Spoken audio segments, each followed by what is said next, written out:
ఇదే విషయానికి సంబంధించి రాహుల్ గాంధీ కూడా కొండ సురేఖ మీద సీరియస్ గా ఉన్నారని తెలుస్తుంది. అండ్ రాహుల్ అలాగే గాంధీ కన్నా ఎక్కువగా ప్రియాంక వివరణ ఇవ్వమన్నారు అని చెప్పేసి ఒక న్యూస్. ఒక విషయం అన్న, Rahul Gandhi will never pay attention to Konda Surekha. Konda Surekha is two small a fry to get the attention of Rahul Gandhi. Rahul Gandhi గారికి కనుక ఈ మంత్రివర్గంలో ఎవరి పట్లనన్నా, ఎవరి ప్రవర్తన పట్ల కనుక కొంత అతనికి ఈసడింపు కలిగించిన, కొంత ఆందోళన కలిగించిన, అతనికి కోపం వచ్చినా డైరెక్ట్గా ముఖ్యమంత్రికి చెప్తారు, why did you tolerate that lady, she was talking nonsense, have you not seen all that, నమాన్ డిస్మిస్ సార్ అని చెప్తారు డైరెక్ట్గా. అన్నారా? ఆమె మంత్రివర్గ యొక్క సమిష్టి బాధ్యతను కూడా విస్మరించింది. ఒక మంత్రిగా మాట్లాడాల్సిన మాటలు అవి కాదు, అవి క్షమార్హమే కాదు. ఇది వేరే ప్రాంతాల్లో అయితే ఇంకా చాలా గగ్గోలు జరిగేది. ఇవాళ సినిమా ఫీల్డ్ కనుక బయటకు వచ్చేసేసి ధర్నాలు అది ఇది చేసి ఉంటే ఇంకా పార్టీకి ఎంత డ్యామేజ్ జరిగేది. దేశం లెవెల్లో, నేషనల్ లెవెల్లో మహిళలకు కాంగ్రెస్ పార్టీ ఇచ్చే గౌరవం ఇదేనా అనేటువంటి చర్చ ఈనాడు జరుగుతుంది.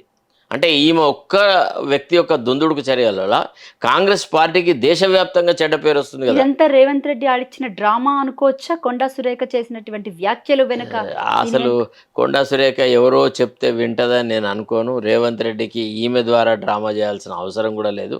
సరే, కాకపోతే ఏంటంటే ఇద్దరికీ సిమిలర్ ఒపీనియన్ ఉంటే ఉండొచ్చు కాక కేటీఆర్ పట్ల. కేటీఆర్ను ఆమె తిడితే ఆనందపడే వ్యక్తుల్లో రేవంత్ రెడ్డి ఉన్నా కానీ మహిళా లోకాన్ని, మహిళలందరినీ అవమానపరిచే విధంగా, ముఖ్యంగా సమంత విషయంలో ఇంత నీచంగా మాట్లాడని రేవంత్ రెడ్డి సమర్థిస్తాడని నేను అనుకోను.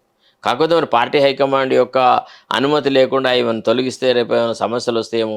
ఈమె ఒక బీసీ మనిషి కదా. ఇప్పుడు వీళ్ళు ఒక బీసీ వాదన తీసుకురావడానికి ట్రై చేస్తున్నారు.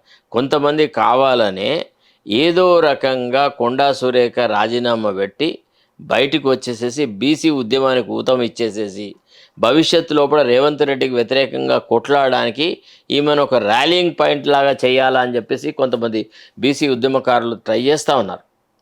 తర్వాత సమంతని రాజకీయాలలోకి గుంజిందే నాగార్జున అని చెప్పి కూడా కొన్ని చోట్ల అవాకులు చవాకులు పేలుతూ ఉన్నారు సోషల్ మీడియాలో. ఎవరైతే కాంగ్రెస్కి అనుకూలంగా ఉన్నాడో రేవంత్ రెడ్డి చెంచా గ్రూప్స్ కొన్ని ఉన్నాయి కదా సోషల్ మీడియా ఛానళ్ళు. సో వాళ్ళు ఈ రకంగా మాట్లాడుతూ ఉన్నారు.